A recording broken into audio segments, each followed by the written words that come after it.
Assalamualaikum warahmatullahi wabarakatuh. Halo semuanya, kami dari kelompok 7 pada mata kuliah Telaah Kurikulum Sejarah dan Buku Teks akan menampilkan sebuah video pembelajaran mengenai topik kurikulum pada masa Orde Lama. Sebelum itu, izin memperkenalkan diri, adapun anggota dari kelompok 7 terdiri dari 3 orang. Yang pertama yaitu Muhammad Ridho Anjar Munajat dengan ujung NPM 28, yang kedua yaitu Yana Dewi Lestari dengan ujung NPM 32, dan yang terakhir yaitu Zahrotun Nufus dengan ujung NPM 54. Materi pertama yaitu mengenai konsep kurikulum pada masa Orde Lama.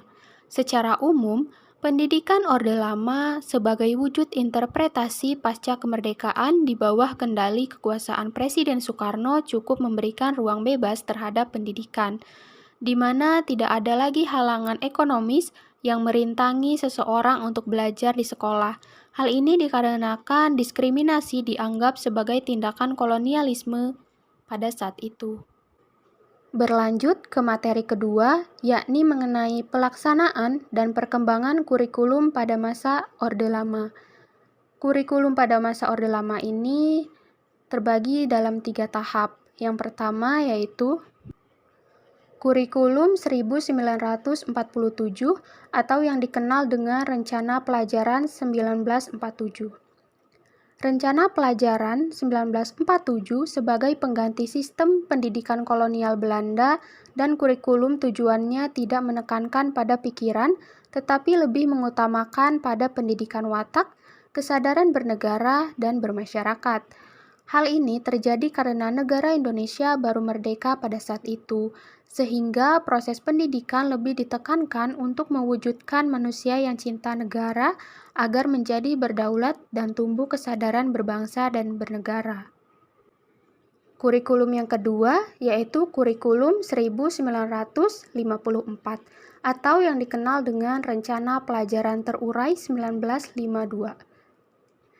Pada kurikulum ini, sistem pendidikan dan pengajaran diubah agar lebih sesuai dengan keinginan dan cita-cita bangsa Indonesia pada saat itu, yaitu dengan dibentuknya panitia penyidik pengajaran untuk mengubah kurikulum pada semua tingkat pendidikan yang diorientasikan kepada kepentingan kolonial diubah dengan kebutuhan bangsa.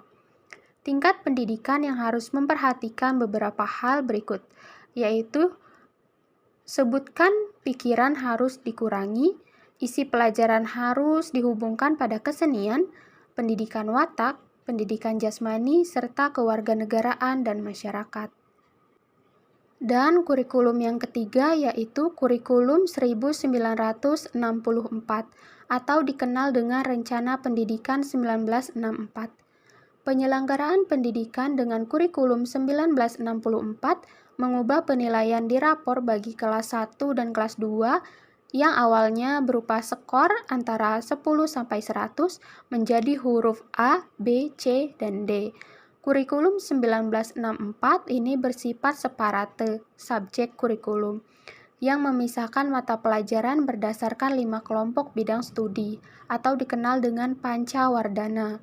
Mata pelajaran yang terdapat dalam kurikulum ini antara lain yaitu pengembangan moral, pengembangan kecerdasan, pengembangan emosional atau artistik, pendidikan keprigelan, dan pengembangan jasmani. Baik, lanjut ke materi terakhir, yakni mengenai kurikulum mata pelajaran sejarah pada masa Orde Lama. Dalam pelaksanaan kurikulum pada masa Orde Lama, terdapat kurikulum mengenai pembelajaran sejarah.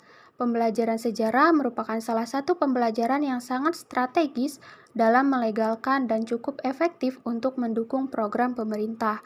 Oleh karena itu, warna pembelajaran sejarah mengikuti warna politik pemerintahan. Pada masa Orde Lama ditandai dengan perjuangan kemerdekaan dan mempertahankan kemerdekaannya, pembelajaran sejarah dituntut untuk memberikan semangat motivasi bagi generasi muda agar mau berjuang melawan penjajah.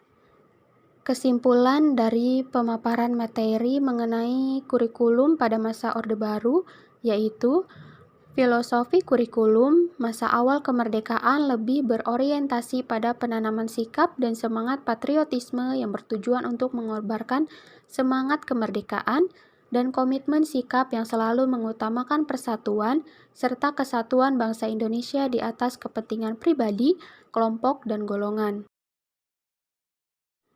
Sekian pemaparan materi dari video pembelajaran kelompok 7 mengenai kurikulum pada masa Orde Lama.